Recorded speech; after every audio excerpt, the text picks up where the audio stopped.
Hello trader, जय श्री राम। चलिए आज क्या हुआ था मार्केट में वो देख लेते हैं। चलिए तो सबसे पहले यहाँ पे हमने यस यहाँ पे around okay enter for long क्यों लॉन्ग किया देखते हैं। चलिए समझते हैं उसको भी। देखिए निफ्टी का चार्ट साइड बाय साइड चलता रहेगा और ये निफ्टी का चार्ट है, समझ लीजिए। और हमने यहाँ पे कॉल को लिया हुआ है वो भी समझ लीजिए। ओके, तो कॉल को सबसे पहले हमने यस्टरडे चार्ट को अगर हम एनालिसिस करते हैं तो यस्टरडे चार्ट के एनालिसिस के अकॉर्डिंग ये लेवल यहाँ पे इस तरह से चार्ट था, राइट, इस तरह से। ओके, तो यहाँ पे कौन से ऐसे लेवल है जहाँ पे हम एंटर कर सकते हैं। तो सबसे पहले ये एक लेवल है, लिक्विडिटी यहाँ पे पड़ा हुआ है। सेकंड, लिक्विडिटी इस ट्रेंड लाइन के नीचे पड़ा हुआ है। और लास्ट में यहाँ पे जो लिक्विडिटी पड़ा हुआ है ये इसके नीचे क्लोज करके रुक जाता है प्राइस, देन समझ लिए उसमें कोई बीच में स्टॉप नहीं है, स्ट्रेट अवे आ सकता है अप टू दिस। ओके, यानी कि इसको अगर सीधा नीचे आ जाना है यहाँ पे तो ये इस तरह से आ सकता है और यहाँ पे जहाँ पे उसने ब्रेकआउट किया था उसको रिट्रेस कर सकता है। ओके, और क्या हुआ उसमें। ओके, मार्केट ओपन हुआ, धीरे धीरे करके प्राइस नीचे आया, यहाँ पे आया। देखिए यहाँ पे प्राइस आया एकदम से बड़ा कैंडल के साथ नीचे। क्या हम यहाँ पे बाय कर सकते हैं? नहीं कर सकते, वी हैव टू वेट। अगर यहाँ पे कोई बाइंग प्रेशर बनता है तभी हमें यहाँ पे ट्रेड लेना है। इसका मतलब क्या हुआ कि ये लेवल जो था हमारा जो सपोर्ट का काम करने वाला था वो अब बन चुका है रेजिस्टेंस। यानी कि जो लिक्विडिटी ग्रैब करने की जो प्रोबेबिलिटी थी वो एक रेजिस्टेंस बन गया है। और ये जो बड़ा सा कैंडल बना है उसमें भी यहाँ पे जो सेलिंग आया है that is again the resistance level. तो हमारे पास आ गए दो रेजिस्टेंस लेवल यहाँ पे। यानी कि जब तक प्राइस इसके ऊपर की और मोमेंटम नहीं आती है, इसके ऊपर क्लोजिंग नहीं आती है, तब तक उसमें कोई बाइंग प्रेशर बड़ा वाला यानी कि जो हाई के ऊपर ब्रेकआउट करके चला जाए वो आने वाला नहीं है। चलिए इसके बाद क्या हुआ नेक्स्ट कैंडल में। उसके बाद नेक्स्ट कैंडल भी रेड बना, उसके बाद नेक्स्ट कैंडल भी रेड, यानी कि ये ट्रेंड लाइन को भी अभी रिस्पेक्ट नहीं मिल रहा है। उसके बाद क्या हुआ, कैंडल की जो स्ट्रेंथ थी यहाँ पे आपको दिख रहा है धीरे धीरे करके कम हो रही है। यानी कि जो सेलिंग प्रेशर था वो यहाँ पे दिखा रहा है कि भाई धीरे धीरे करके कम हो रहा है। स्टिल ये जो ट्रेंड लाइन की लिक्विडिटी थी उसको यहाँ पे मार्केट लेने को आया। और एक लास्ट यहाँ पे अगर बाइंग प्रेशर यहाँ पे बन जाता, ओके, अगर सीधा बाइंग प्रेशर यहाँ पे बन जाता तो सीधा हम यहाँ पे एंटर कर सकते थे लॉन्ग साइड के ट्रेड पे। और सीधा हम इस लेवल से हम सब कंसिडर कर सकते थे कि ये लेवल से ये लेवल तक हम आ सकते हैं, राइट। तो यहाँ पे क्या हुआ आगे देखा हमने। ओके, लिक्विडिटी जो थी सारी ट्रेंड लाइन की यहाँ पे ग्रैब हो गई और एक बाइंग प्रेशर आया। अब मैं यहाँ पे एंटर कर रहा हूँ तो क्या हो सकता है कि ये ही एक लास्ट यहाँ पे हल्का सा एक लेवल पड़ा हुआ है तो यही हमारा होगा स्टॉप लॉस। अगर मैं यहाँ पे एंटर कर रहा हूँ तो यही मेरा स्टॉप लॉस होगा, बिकॉज इसके नीचे अगर कैंडल क्लोज कर जाता है तो यस जैसे हमने बात की ये सीधा यहाँ पे आ जाएगा।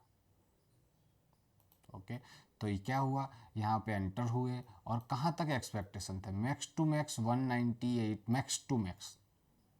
अगर यहाँ पे टच करके रिवर्सल आ जाता है 168 के अराउंड तो भी हम यहाँ से एग्जिट कर सकते हैं। जैसे कि बड़ा वाला एक लेवल यहाँ पे मोमेंटम आया, देखिए ये लेवल आया हमारे पास और यहाँ पे जैसे रिवर्सल आया हम यहाँ पे एग्जिट हो गए। ओके, और उसके साथ साथ में हम पुट के चार्ट को भी देख लेते हैं, राइट। पुट के चार्ट को भी देखिए, पुट का चार्ट यहाँ से बड़ा मोमेंटम आया और ये लेवल पे एंटर कहाँ पे होने के चांसेस थे, बिकॉज यहाँ पे था उसमें एक ऑर्डर ब्लॉक, यही इसमें एक ऑर्डर ब्लॉक था। ओके, तो ये हुआ ऑर्डर ब्लॉक यहाँ पे। ऑर्डर ब्लॉक के बाद अगर हम देखें इसमें, ओके, प्राइस ने क्या किया यहाँ पे देखते, यस ये जो ट्रेंड लाइन चल रही है उसका एक ब्रेकडाउन भी किया उसने। ओके, ट्रेंड लाइन का ब्रेकडाउन हुआ, प्राइस नीचे आया, रिट्रेसमेंट आया। ओके, ये जोन पे यहाँ पे एक सेलिंग प्रेशर बन रहा है। ओके, उसके अलावा यहाँ पे जहाँ पे इसमें लास्ट ऑर्डर ब्लॉक पड़ा हुआ है इसमें ये वाला, ओके, यही इसमें एक जोन है। तो वहाँ तक प्राइस आया और वहाँ से रिवर्सल, यानी कि अगर यहाँ से रिवर्सल आ रहा है, देखिए ये रिवर्सल आया है तो यहाँ से एग्जिट हो गए हम। ओके, तो यहाँ पे पुट में भी सिनारियो सेटअप आ रहा है कि भाई ट्रेंड लाइन का ब्रेकडाउन हुआ है, प्राइस एक लेवल के अंदर ट्रेड कर रहा है, ट्रेंड लाइन के नीचे जब तक है वो भी एक अच्छी बात है। और जिस लेवल को इसने यहाँ पे देखिए यहाँ से ब्रेकडाउन आया, ब्रेकडाउन के बाद अब ऊपर के लेवल पे आया, यानी कि यही एक जोन, एक ऐसा जोन है अगर मार्केट को इसके ऊपर जाना है, ट्रेंड लाइन को ब्रेकआउट करके सीधा चला जाना है, तो इसके ऊपर इसमें क्लोजिंग आना चाहिए। ओके, अगर क्लोजिंग आ जाता है तो हमारा जो ट्रेड का एनालिसिस है वो रॉन्ग हो जाएगा, यानी कि ये स्टॉप लॉस इसी वजह से रखना है हमें ज़रूरी है कि अगर यहाँ से हम गलत हो जाते हैं तो ये मेरा स्टॉप लॉस यहाँ से हम ले लेंगे। और प्राइस अगर हमारे डायरेक्शन में आता है तो एक्सपेक्ट करते हैं कि जहाँ पे ऑर्डर ब्लॉक है, लिक्विडिटी है, वहाँ तक हम टारगेट को लेने की कोशिश करें। फिर से क्या हुआ देखिए, इसी लेवल के करीब आया, यहाँ से एक और फिर से एक ट्रेड बनता है। ओके, फिर से यहाँ पे एक ट्रेड बनता है, इसी लेवल पे आता है तो राइट, और उसमें ये लिक्विडिटी सबसे पहले लास्ट में यहाँ पे इस तरह से यहाँ पे हम ट्रेड कर सकते हैं।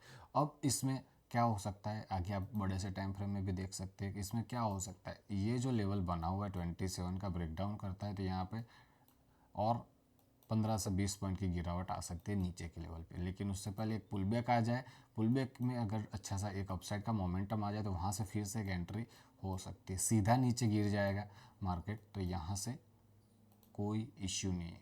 अगर यहाँ पर रेंज बनाता है, रेंज बना के यानी कि अगर इस लेवल पे पहुँचता है और यहाँ पे इस तरह से रेंज बनाता है, रेंज का अपसाइड का ब्रेकआउट करता है। ओके, रेंज का अपसाइड ब्रेकआउट करता है और नेक्स्ट कैंडल अगर अंदर आ जाती है तो ये फेक ब्रेकआउट होगा। That is again for again यहाँ पे हम एंटर कर सकते हैं कॉल साइड पे ट्रेड पे, और यही एक स्टॉप लॉस रहेगा। और यहाँ से जो हम एक 15 पॉइंट का एक टारगेट लेके यहाँ पे हम ट्रेड कर सकते हैं। ओके, ये एक सेटअप हो सकता है हमारा। ओके, जैसे हमने ऑलरेडी मॉर्निंग में ही बात कर ली, हमने एंटर किया है बाय साइड पे और कहाँ पे एग्जिट कर लेंगे once price close below the zone. Okay, अगर हम जोन के नीचे अगर हम चले जाते हैं तो हम ट्रैप हो जाएंगे बाय साइड पे, बिकॉज यहाँ पे ही एक लेवल था जहाँ से बाइंग आया था अच्छा सा, और अगर इसके नीचे चला जाता है तो चार्ट में भी हम देख सकते हैं कि भाई इसके नीचे चला जाता है तो उसके सारे दरवाजे खुल जाते हैं नीचे के। ओके, और सामने यहाँ पे भी एक गिरावट आई थी तो इसी वजह से हमने यहाँ पे ट्रेड में एंटर किया और यहाँ पे एग्जिट किया। ओके, अब क्या हो रहा है देखिए, इसी ट्रेंड लाइन को रिस्पेक्ट करते हुए मार्केट चला जा रहा है। ओके, साथ में बोइंग एवरेज यहाँ पे क्या कर रहा है, एक साइडवे सेटअप पे चल रहा है। तो ये साइडवे सेटअप इंडिकेट कर रहा है कि प्राइस जैसे ऊपर जाएगा वहाँ पे सेलिंग प्रेशर आ सकता है और नीचे आएगा तो वहाँ पे बाइंग आ सकता है।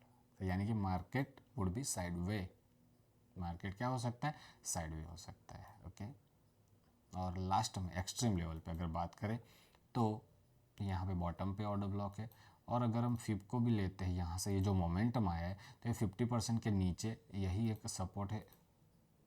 ओके, तो प्राइस अगर आता भी है इस लेवल पे, ओके इस लेवल पे आता भी है तो यहाँ पे हमें वेट करना है and then going for trade, right. उस तरह से हम यहाँ पे प्लान कर सकते हैं। यहाँ पे रिवर्सल है, ये इसी लेवल के ऊपर जब तक नहीं जाता है अवॉइड कीजिए। प्राइस फिर से नीचे आता है, अगर यहाँ पे नीचे आने के बाद प्राइस यहाँ नीचे आने के बाद फिर से यहाँ पे अपसाइड का मोमेंटम आता है तो अगेन यहाँ पे एक एंट्री हो सकती है, स्टॉप लॉस यहाँ पे हो सकता है और टारगेट अगेन दिस वन। और अगर ये इसी तरह से अगर नीचे की ओर चला जाता है तो यहाँ पे ये लेवल सबसे पहले, ओके इस लेवल ये लेवल सबसे पहले यहाँ पे अगर बाइंग आता है तो एंटर फॉर बाय, अगर यहाँ पे स्टॉप लॉस यहाँ पे हिट होता है तो छोड़ दीजिए। और लास्ट ऑप्शन यहाँ पे रहेगा, अगर यहाँ पे इस तरह से आता है बाइंग तो ये एक ट्रेड हो सकता है with the target of 25,900, stop loss below the low. Okay,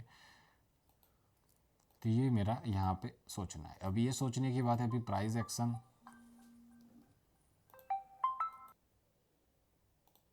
तो ये था हमारा एनालिसिस। अब हम देखते हैं आगे क्या हो सकता है। आगे के लिए अगर देखें तो जितना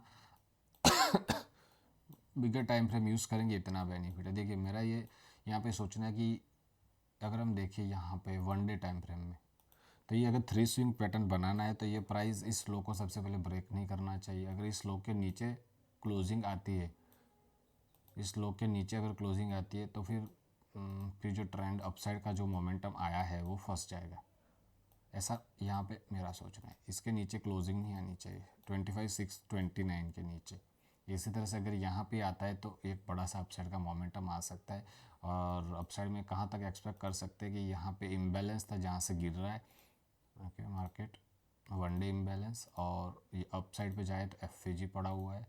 एफ अगर अलाइन कर रहा है 50% के अराउंड, ओके, 50% के अराउंड अपसाइड पे जाए तो ऑर्डर ब्लॉक पड़ा हुआ है। तो ये ऑर्डर ब्लॉक जहाँ पे पड़ा हुआ है वहाँ तक का एक्सपेक्टेशन है, यानी कि अगर नीचे की ओर प्राइस आता है, ओके, यहाँ पे कई बाइंग प्रेशर बनाता है तो एक यहाँ पे ट्रेड इनिशिएट हो सकता है up to this trend line as well as this, okay. तो ये आगे आने वाले टाइम में प्राइस अगर करेक्शन करता है नीचे के लेवल पे, एक्सट्रीम ऑर्डर ब्लॉक पे पड़ा हुआ है, इसके नीचे की क्लोजिंग इसको और भी नीचे ले जा सकता है। जैसे हमने बात की क्लोजिंग नहीं आनी चाहिए, क्लोजिंग आती है तो फिर ख़त्म हो जाएगा खेल फिर से। उसके बाद नेक्स्ट लिक्विडिटी पड़ा हुआ है, यहाँ पे ऑर्डर ब्लॉक पड़ा हुआ है नीचे, तो वहाँ तक प्राइस टेस्ट करने नीचे जा सकता है, ओके।